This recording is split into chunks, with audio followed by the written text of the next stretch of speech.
अच्छा जी, what are the key external forces? कौन कौन से फोर्सेस हैं जिनको हम स्टडी करना चाहेंगे?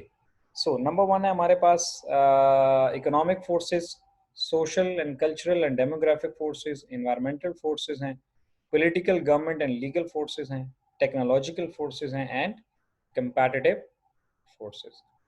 तो ये बड़ी बड़ी फोर्सेस हैं जिनमें या अपॉर्चुनिटी छुपी होगी या इनमें कहीं ना कहीं थ्रेट होगी। तो याद रखें, अपॉर्चुनिटीज और थ्रेट का ताल्लुक एक्सटर्नल एनवायरनमेंट के साथ है, ये आपने नहीं भूलना। अगर हम कहें कि ये आप अबासीन की जो है वो अपॉर्चुनिटीज और थ्रेट्स लिखें तो आपने ये नहीं कहना कि जिनके पास इक्विपमेंट अच्छा है या इनके सिस्टम अच्छा है या इनके टीचर्स अच्छे हैं या मतलब मैनेजमेंट ख़राब है या ऑनलाइन सिस्टम ठीक नहीं है। तो ये सारा इंटरनल एनवायरनमेंट है, इसका अपॉर्चुनिटी और थ्रेट के साथ कोई ताल्लुक नहीं है। अपॉर्चुनिटीज और थ्रेट क्या होंगे? वो बाहर के, यानी economic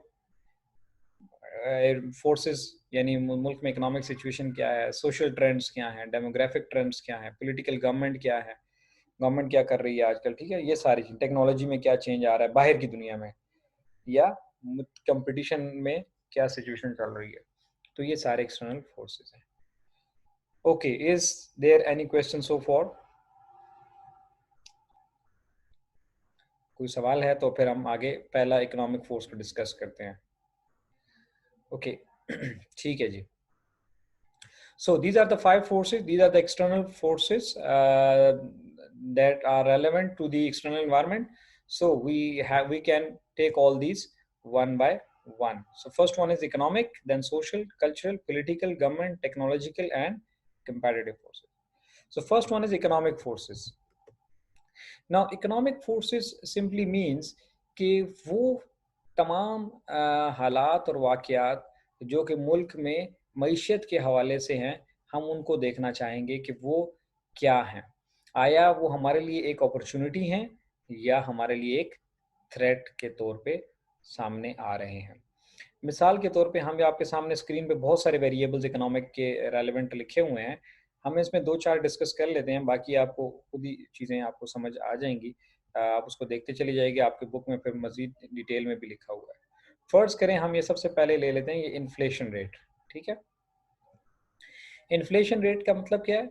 when the prices are continuously increasing in the market.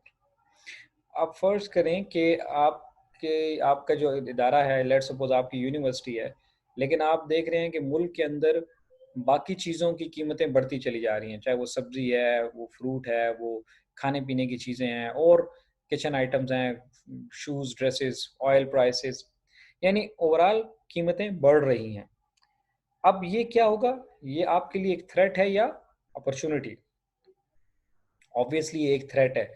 लोगों के पास खाने के लिए पैसे नहीं हैं, पहनने के लिए नहीं है बहुत और दवाइयों के लिए नहीं है, तो आपकी यूनिवर्सिटी के में आके एमबीए कौन करेगा?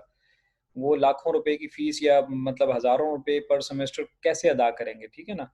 तो एमबीए या एमपीए या जो भी है आप एमएस कर रहे हैं या तो वो उसके लिए पैसे नहीं होंगे लोगों के पास या कम लोगों के पास होंगे।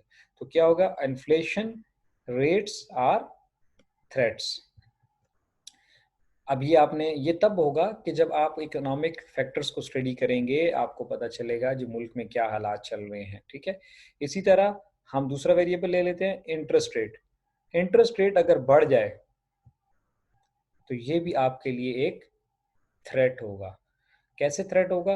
कि अभी देखें आप लोन देखें, बहुत सारी ऑर्गेनाइजेशंस हैं वो लोन पे चलती हैं, ठीक है ना? वो लोन्स कंटिन्यूअसली लेते रहते हैं और रीपे करते रहते हैं। आपने अपने वो अकाउंटिंग में देखा होगा, एक साइड पे एसेट्स होता है, दूसरी साइड पे लायबिलिटीज़ होता है।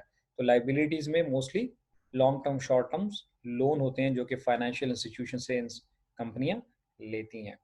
तो वो लोन जो है वो इंटरेस्ट पे होते हैं। अब फ़र्ज़ करें पहले इंटरेस्ट रेट जो है वो 1% था, तो आपने आसानी से मिसाल 10 करोड़ का 10-20 लाख का लोन लिया हुआ था और 1% आप दे रहे थे। अब गवर्नमेंट ने इंटरेस्ट रेट बढ़ाकर 5% कर दिया, ठीक है? जब 5% कर दिया, तो अब ऑब्वियसली क्या मतलब हुआ कि आपका जो पर मंथ या पर ईयर आप जो इंटरेस्ट पे कर रहे थे, वो 5 गुना ज़्यादा हो गया। फ़र्ज़ करें आप हर महीने $10,000 पे कर रहे थे इंटरेस्ट का, अब वो $50,000 हो गया।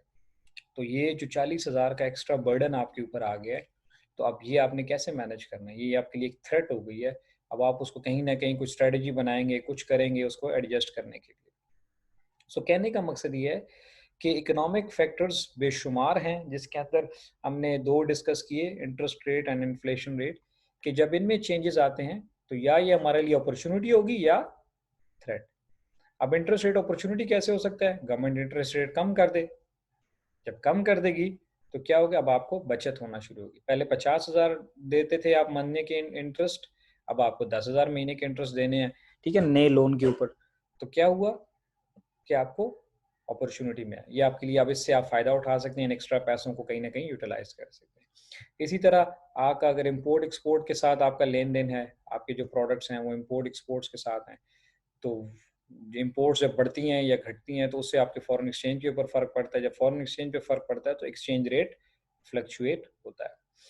इसी तरह अनएम्प्लॉयमेंट है, अगर मुल्क के अंदर अनएम्प्लॉयमेंट बढ़ रही है, ठीक है, जब मुल्क के अंदर अनएम्प्लॉयमेंट बढ़ रही है तो आप मुझे बताएं ये आपके लिए अपॉर्चुनिटी है कि थ्रेट है?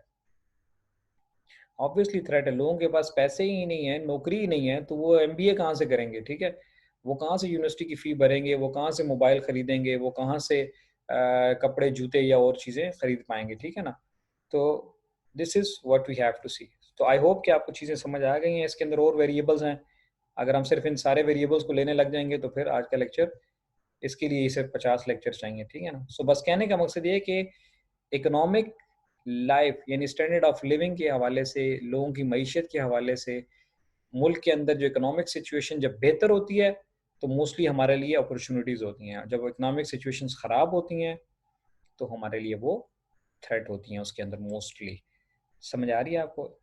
तो इसी तरह जब एक डिमांड किसी चीज़ के, अब आपका चीनी का कारोबार है और अचानक चीनी की डिमांड बढ़ गई तो आपके लिए अपॉर्चुनिटी हो गई, अब आप ज़्यादा बेच सकते हैं, ठीक है।